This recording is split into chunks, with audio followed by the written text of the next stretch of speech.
What is up, guys? Sushi Mancer here. As you might have seen, Dominaria United was released on, I think, the first of this month, the Thursday, and I took a look at a lot of the legendaries that was printed in the set, and Shanna Purifying Blade was probably the one that stood out between all of them, because Timna the Weaver is a commander with a similar effect. I think she's a life linker, and then you can pay life to draw a card. But Shanna Purifying Blade is a band colored, it's green, white, blue colored commander that lets you pay mana equal to the amount of life gained, and then you can draw X cards. And I thought that was a great effect to be printed in on another commander besides Timna the Weaver. So Shanna is a 3/3 human warrior with lifelink that reads, at the beginning of your end step, you may pay X. If you do, draw X cards. X can't be greater than the amount of life gained this turn. In most cases, you'll basically pay 3 mana, draw 3 cards at the end step because you gain 3 life by attacking with Shanna. But in this deck, there's a lot of ways to gain life and deal combat damage and gain more life. We'll get into that in a second. First off is ways to ramp in the deck. Rishkar Pima Renegade, there's a reason for this specifically. But when it enters, you can distribute 2 +1/+1 counters, and then each creature with a counter has tap for 1 green, which is relevant. Next we have Omen of the Hunt. It's a 3 mana enchantment that lets you search for a basic land, put it on the battlefield tapped, and then later on you can sacrifice it for 3 mana and then scry 2. You have Replicating Ring. In the deck is 3 colors, so most of the ramp in artifact ramp would be artifacts that tap for 3 colors, or you would get ramp through green, sorcery, and creatures, but I'll get to that in a second. In this one, it basically taps for any color, and then if it has, like, at the beginning of each upkeep, you put a night counter on the Replicating Ring, and then if it has 8 or more night counters on it, remove all of them, and then create 8 colorless no artifact tokens named Replicated Ring with add 1 mana of any color. So in 8 turns, if you ever get to that point, you basically create 8 Replicating Ring tokens. You have Fountain of Ichor, it's a 3 mana artifact that taps for any color. You have Avacyn's Pilgrim, it's a 1 green human monk that taps for 1 white. Paradise Druid, it's a 2 mana elf druid with hexproof, and that you can tap it for any color of mana. Then Cultivate, you look for 2 basic lands, reveal those cards, put 1 onto the battlefield of a new hand.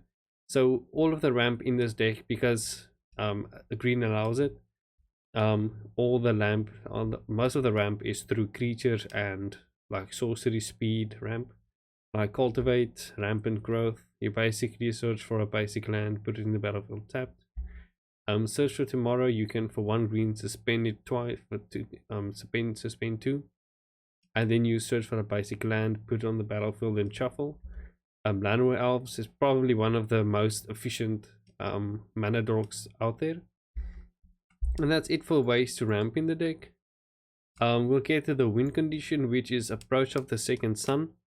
I went for this win condition because let's say you play Approach of the Second Sun and you are able to, you do gain 7 life, and then you put it 7th from the top, and then what you can basically do if you have enough mana is you can play Approach of the Second Sun. You gain 7 life through it, you put it 7th from the top, and then at the end step you can pay 7 mana if you can. Because you gain 7 life, you can draw 7 cards, and then you can basically play the next turn. It's a very simple win condition. There is other ways to win, but this is the main, the most solid win condition in the deck, because it's good. And then I thought of a lot of ways to gain life through means. One is Pulse of Marasa. You return target creature or land card from your graveyard to its other hand, and then you gain 6 life for 3 mana. And then, so most of this is basically just combat tricks like Healer's Hawk. It's a 1/1 flying bird with lightning. Heroes Reunion, for 2 mana you can gain 7 life, which will help you draw, let's say, 5 or 7 cards. Captured Sunlight is a 4 mana sorcery of Cascade, and then you gain 4 life plus you Cascade. Then Arcus Acolyte, yes, it's a 2 mana human cleric archer. That's a 2/2, and it has reach and lifelink, and then it has Outlast. So Outlast is basically you pay one either green or white, and then you put a counter on this creature, and then each other creature you control with a +1/+1 counter on it has Outlast. So you can basically like continuously buff creatures source at sorcery speed by adding more counters to them, and this basically gives each creature with a +1/+1 counter lifelink. Then you have Lathiel, the Bounteous Dawn. At the beginning of each end step, if you gain life this turn, distribute up to that many +1/+1 counters among any number of creatures, any number of other target creatures. Now Lathiel distributes counters, and Absent Battle Priest basically gives them all lifelink, which I think is a solid strategy. Then Bastardy, Solidarity. You put a +1/+1 counter on each creature you control, and then they all have lifelink through Absent Battle Priest. And because they have counters, you can Outlast them for 1 mana, and then you add another counter, so you can continuously buff all your creatures. In Elven Rite, distribute 2 +1/+1 counters among 1 or 2 creatures you control, like 1 or 2 creatures, and then invoke Justice. Return target permanent card from your graveyard to the battlefield. Then distribute 4 +1/+1 counters among any number of creatures and or vehicle target player controls. And this is just like combat tricks. And then we have Lainor, Autumn Sovereign. At the beginning of combat on your turn, put a +1/+1 counter on up to 1 target creature you control. Then if you control 3 or more creatures with different powers, draw a card. So in this deck, with all the counters being distributed, you can basically draw a card at the beginning of each combat through Lainor, Autumn Sovereign. Pulse Morasa, again gaining your life, but getting back a land or creature. And that's just like the combat like steps, and like the way you protect your life total and your commander. Basically your life total is by buffing creatures and using them to gain life and drawing new cards. I think Absent Battle Priest is probably one of the best cards in the deck, because it gives all creatures with +1/+1 counters on it lifelink.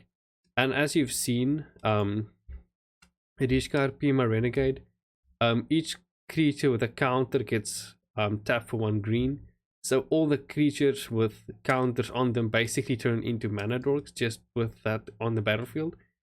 And there's ways to gain infinite mana in this deck through Devoted Druid and Vizier of Remedies. So what basically happens is you tap it for green, you put the -1/-1 counter on Devoted Druid, you untap Devoted Druid, and then with Vizier of Remedies, you basically can't get -1/-1 counters on any creatures. So you automatically tap and untap without any drawback. And then as an infinite mana outlet, you have Celestia Guildmage. For 4 mana, you can create a 1/1 green sapling creature token, and that basically nets you infinite mana and tokens. This is probably one of the most solid outlets in mono green or Celestia colors. And then we have infinite tokens through Ivyllane Denizen and Herd Balleth. So Ivyllane Denizen gives, it also works towards the game plan by giving your creatures counters. But it reads, whenever another green creature enters the battlefield under your control, put a +1/+1 counter on target creature. And then Herd Balleth reads, whenever 1 or more +1/+1 counters are put on Herd Balleth, you may create a 4/4 green beast creature token. And because a green creature token is, it's green because of the beast creature token is green, you can put another counter on Herd Balleth. And you can either like sort yourself out with an infinite green beast creature token army, or you can buff up Red Ballad to a point where you're satisfied and maybe swing for lethal or stuff like that. And then we have the counter magic, because we are running blue in the deck. It's a band color green, white, and blue deck. We have Sinister Sabotage. Autumn's Veil isn't counter magic, but it does give your creatures it can be countered by blue or black spells. So let's say you play anything basically, and someone wants to counter it, you basically just Autumn Veil. Supreme Will, you can counter target spell unless it's color base 3, or you can look at the top 4 cards of your library. And Spell Pierce is for 1 mana, you counter target non-creature spell unless it's controller base 2. Have Whirlwind Denial, for each spell or ability, and ability your opponent controls, counter it unless it's controller base 4. And then we have Negate, just very solid, straight up counter target non-creature spell. We have Prohibit. It's a good counter magic. You can counter target spell with converted mana cost 2 or less, unless you kick it for 2 more, and then you can counter a spell with converted mana cost 4 or less. We have Dispel, you counter target instant spell, and most counter magic in like high level games, not high level, but like basically any counter magic would be instant speed, and with Dispel you can counter that just because of it being an instant speed spell. And you can also counter other stuff that is instant speed, but we're gonna get to some of the interaction. Blossoming Defense gives target creature +2/+2 and hexproof until end of turn. So you can give Shanna hexproof, and you can buff her. He has Minas Transmutation. You can chant a creature and it loses all abilities and has base power 1/1. Starting development. Let's say someone's playing Laboratory Maniac is a good example. Until end of turn, target creature becomes a blue serpent with base power and toughness 4/4, and it has cycling 1. So if you have this and you won't be using it, you can just cycle it for 1 mana, or you can turn any, let's say like Thassa's Oracle is a bad example, but let's say someone's playing Laboratory Maniac and they just played a draw spell that's gonna like draw their entire library. You can turn that creature into a 4/4 serpent. Yeah, and it basically just stops any good combos that you can target commanders with this, turn them into 4/4 serpents. We have also Cast Out. It's a 4 mana enchantment that has flash. That reads, when cast out enters the battlefield, exile target non-permanent and opponent controls until cast out leaves the battlefield, and then you can cycle it for 1. So this is just good removal at instant speed because it has flash. Piercing Rays is a sorcery that says exile target tapped creature, and you can forecast it for 3 mana. Then you reveal Piercing Rays from your hand, and then you tap target untapped creature. So for 3 mana you can tap it, and then for 2 more mana you can exile it, which I think is very good value. Oust, you put target creature into its owner's library second from the top. Sorry, if you're targeting commanders this way, they either need to put it in their library, or you can you can put it second from the top, or they need to give it back to their command zone, and then its controller gains 3 life. Condemn, put target attacking creature on the bottom of its owner's library. If you're targeting commanders this way, you can basically force them to put it in the command zone. Celestial Charm, you can buff up a creature and give it trample. You can exile target creature with power 4 greater. Or you can put a 2/2 white knight creature with vigilance onto the battlefield. Unravel the Aether, it's good to remove indestructible enchantments and artifacts. And Return to Nature, you just destroy target artifact, enchantment, or you can exile a target card from a graveyard. And let's say someone is trying to reanimate, you can for 2 mana exile that card. Blink of an Eye, for 2 mana you can return target non-permanent to its owner's hand, and then for 2 more mana you can draw a card if you do it. That's it for interaction. We're gonna get to some of the combat tricks. One is Maul of Skyclaves. You give when it enters the battlefield, attach it to target creature control. Sorry. Equip creature gets +2/+2 and has flying in first strike. But if you play this, it basically attaches itself to any creature. Murmuring Mystic, whenever you cast the instant or sorcery spell, create a 1/1 blue bird illusion creature token. And you can also distribute counters to the tokens and have them outlast. If they have a counter on, you can tap that for green mana through Rishkar. So it's just great value. Talrand, whenever it's same story, but you create a 2/2 blue Drake with fly. And then one of my favorite legendaries out there is Odric Master Tactician. It's a 3/4 human soldier with first strike, and it reads, whenever Odric Master Tactician and at least 3 other creatures attack, you choose which creatures block this combat and how those creatures block.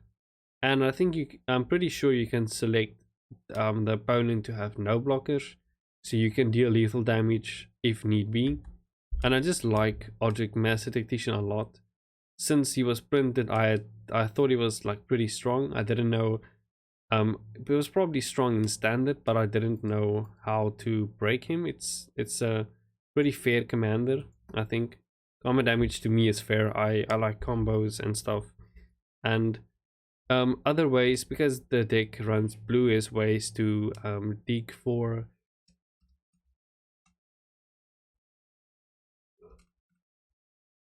the ways to dig for combo pieces is Treasure Cruise. You can it's 8 mana sorcery, but you can delve and then draw 3 cards.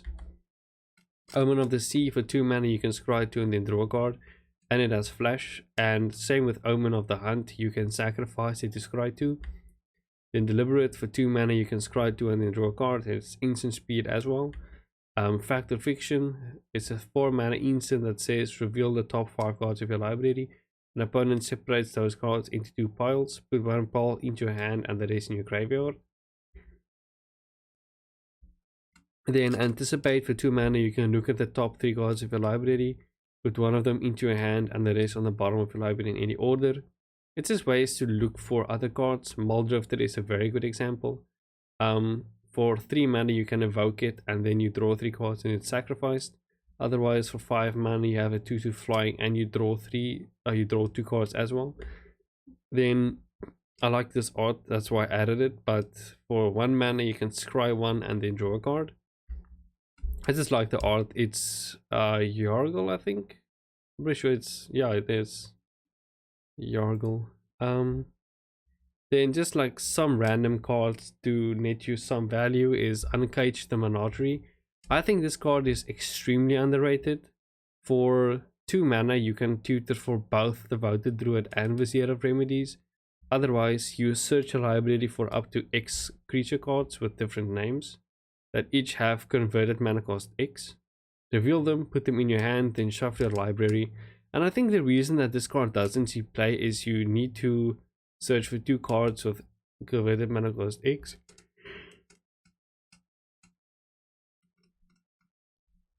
And you need to reveal them so the opponent will always know what you tutor for. But I think it's still great. And in any budget deck, it's completely underrated. Then Regrowth, you can return target card from your graveyard to your hand. Good if someone rolls away Approach of the Second Sun, or if someone counters it, you can just get it back. Timeless Witness, for 2 mana you play a 2/1 creature, and then when it enters the battlefield you return target card from your graveyard to your hand, and then you can eternalize it for 7 mana, which is exile this card from your graveyard, create a token that's a copy of it, except it's a 4/4 black zombie human shaman with no mana cost. Internalize only as a sorcery, so you can basically play this from your graveyard if it dies and you can get stuff back. You have Palace Sentinels. It's a 4 mana human soldier that basically reads, when Palace Sentinels enters the battlefield you become the monarch. And a monarch is a very political based mechanic. Whenever the monarch basically draws a card, I think at the beginning of the end step. So if you, what is it, end step? Let me just check. I think it's end step.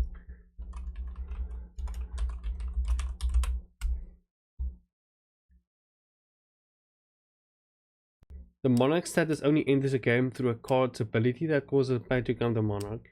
Once a player is a monarch, they remain the monarch until another creature deals common damage to them, at which point that creature controller becomes the new monarch.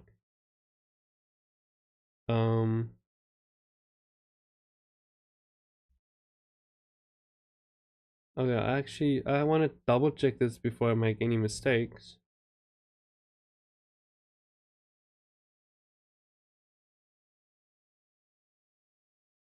Okay, I'm just, it basically becomes the monarch, and then Archaeomancer for 4 mana, you can return target instant or sorcery from your graveyard to your hand. Another way to get back Approach of the Second Sun. And then that's it for getting value in this deck. Not the only way. Shanna is also pretty strong. But the lands in this deck, we have 1 Evolving Wilds, so that you can basically color fix if need be. You have Terramorphic Expanse, can also help you color fix. You have 18 forests in this deck, because most of the ramp and color fixing is through green and mana sources.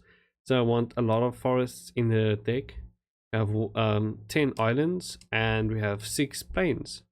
And that's it for the deck, guys. I like this commander a lot. The color pool is extremely good and interactive. You have basically blue counter spells with green ramp, and I think this is just a great card design in my opinion. Timna the Weaver is probably the closest example. You don't pay mana by drawing cards with Timna, but it is still like in a way a similar effect, and I like this card a lot. I don't know if I would build this, but I do have a copy that's on its way, and yeah, I just like I like this card specifically. I wanted to make a deck of her, and this is this video. But yeah, guys, if you guys like this type of content, please like and subscribe to my YouTube channel. If you guys want to catch me live on Twitch, I stream throughout the week. I think my schedule isn't set up, but I stream when I can. And yeah, thanks for watching, guys, and I'll see you guys in the next video.